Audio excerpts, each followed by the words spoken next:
بسم الله الرحمن الرحيم والصلاة والسلام على أشرف المرسلين. Salam alaikum, bonjour tout le monde. Aujourd'hui, je vais préparer ou là, je vais présenter un cours toujours sur le module capteur et mesure en télécommunication. On va voir ensemble la partie fibre optique. D'accord? Voici le plan de notre présentation.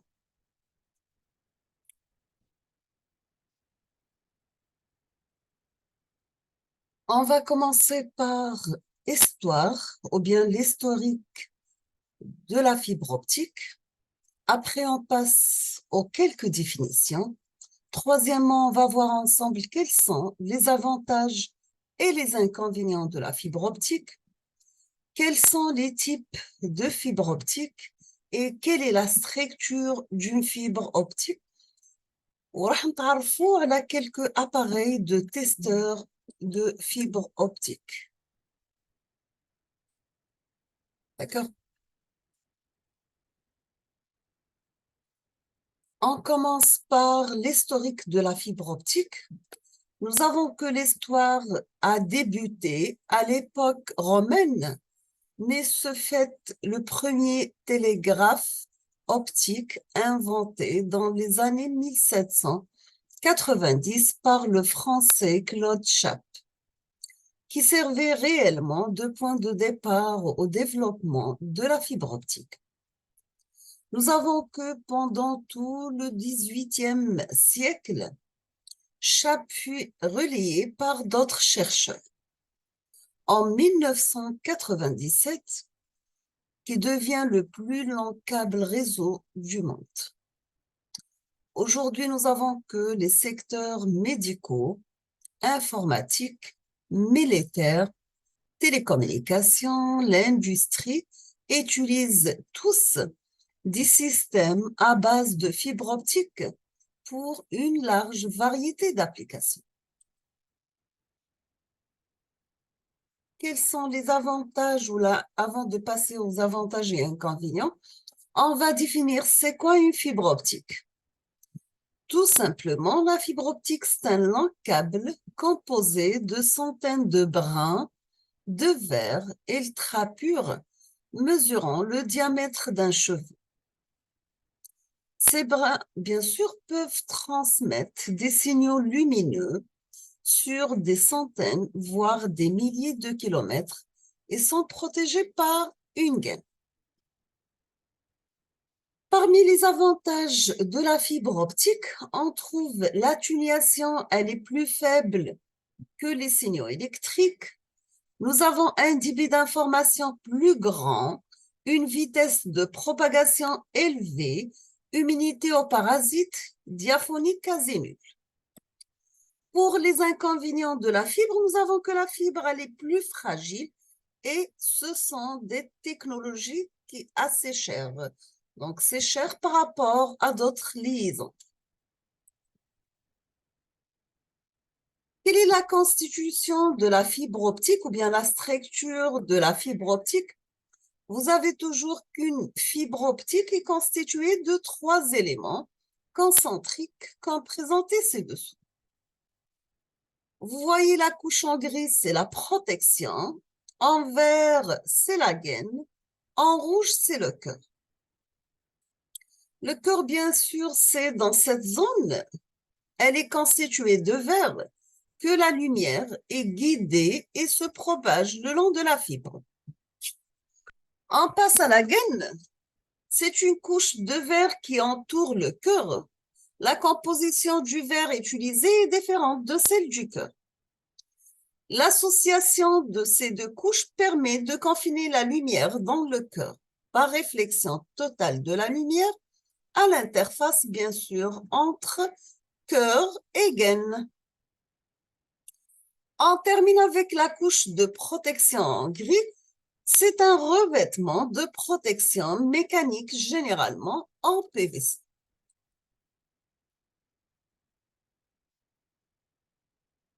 Voici des schémas qui représentent la fibre optique d'une entrecoupe. Vous avez que le diamètre du cœur, il est d'environ 10 micromètres. La gaine arrive jusqu'à 125 micromètres et la protection peut arriver jusqu'à 230 micromètres. Vous voyez ici la fibre optique, ce qu'on appelle la fibre optique, bien sûr, qui transporte la lumière en verre, qui transporte la lumière. Quels sont les types de la fibre optique? Il existe deux grands types de fibres. Nous avons le modèle multimode. Dans ce modèle, il existe différents modes de propagation de la lumière au sein du cœur de la fibre. Deuxième type, c'est le type monomode, dans lequel il existe un seul mode de propagation de la lumière, le mode en ligne droite. En fonction du type de la fibre, nous allons voir que les caractéristiques de celle-ci, par exemple, vous avez l'atténuation, la bande passante, la portée, etc., évoluent.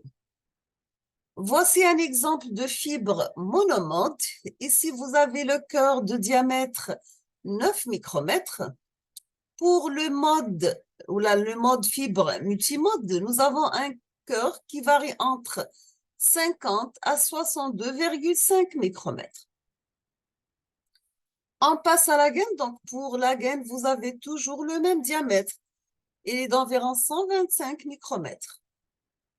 Et on trouve toujours le revêtement de protection dans les deux types de fibres optiques.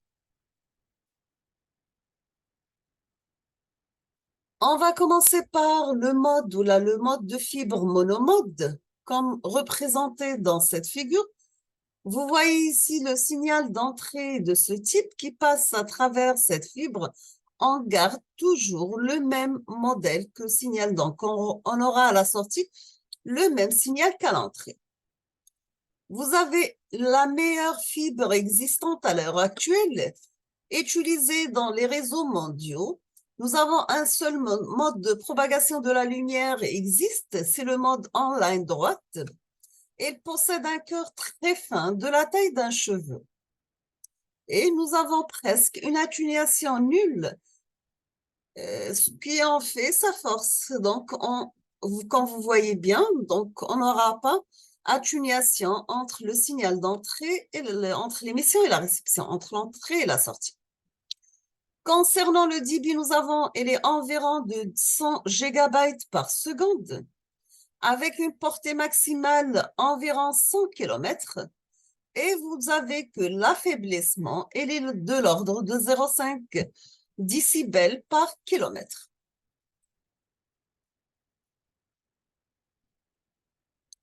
On passe au deuxième type pour les fibres multimodes. Ils ont un diamètre de cœur important, donc il peut arriver de 50 à 85 microns. Un rayon lumineux pénétrant dans le cœur de la fibre à l'une de ses extrémités se propage longitudinalement jusqu'à l'autre extrémité grâce aux réflexions totales qu'il subit à l'interface entre le verre de cœur et le verre de gaine. Nous avons plusieurs modes ou bien des chemins optiques qui se propagent dans ce type de fibre optique. Parmi les fibres multimodes, on distingue les fibres à saut d'indice. Donc, ils ont un débit limité à 50 mégabytes par seconde. Et les fibres à gradient d'indice, dans ce cas, le débit est limité à 1 gigabyte par seconde. Voici le signal d'entrée de notre fibre. Donc, fibre à gradient d'indice, on trouve bien atténuation au niveau de la sortie. Donc, ça, c'est l'impulsion d'entrée. Ça, c'est l'impulsion de sortie.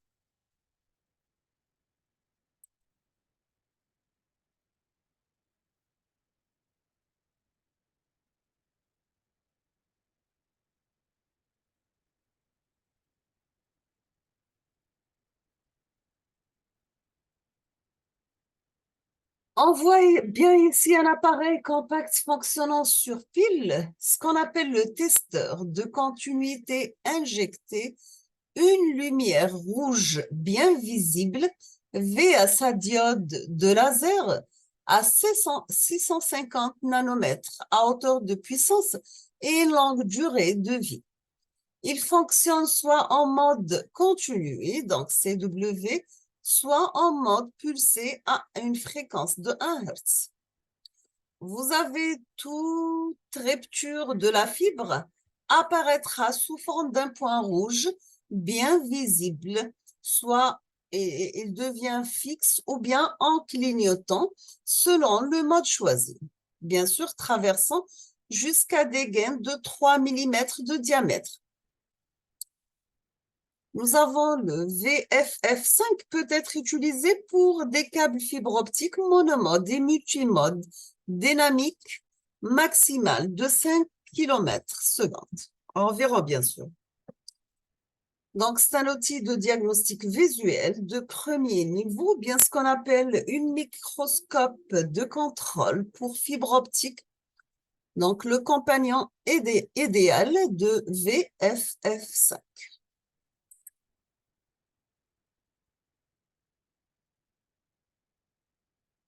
Nous avons aussi que le kit de test de terrain, le FCT-FCKIT, alimenté par pile, permet une confirmation rapide et facile de l'intégrité des conducteurs en cuivre et à fibre optique dans les câbles hybrides SMPTE 311 et le ARIB équipé de connecteurs Canard FC ou bien LEMO 3K HDTDV. Vous voyez bien sûr la figure, nous avons un écran rétro-éclairé qui indique la perte optique et la continuité du cuivre au travers de 6 conducteurs et du blindage dans des câbles dont la longueur peut atteindre jusqu'à 3,5 km. Vous avez que le kit se compose d'un générateur de signal tenant dans la main et donc de taille à peu près de 46 par 150 mm et d'une unité de mesure plus une unité de retour qui doit être installée à l'autre extrémité du câble. Il nécessite 2 piles 2A qui ont une autonomie d'environ 20 heures. Donc, il est livré complet avec étui de rangement souple, des piles et bâtonnets de nettoyage de fibre optique.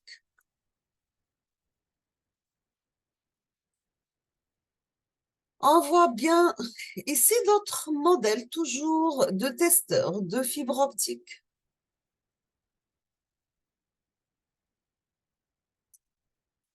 Nous sommes arrivés à la fin de cette présentation, toujours pour le cours de capteurs et mesures en télécommunication, partie fibre optique.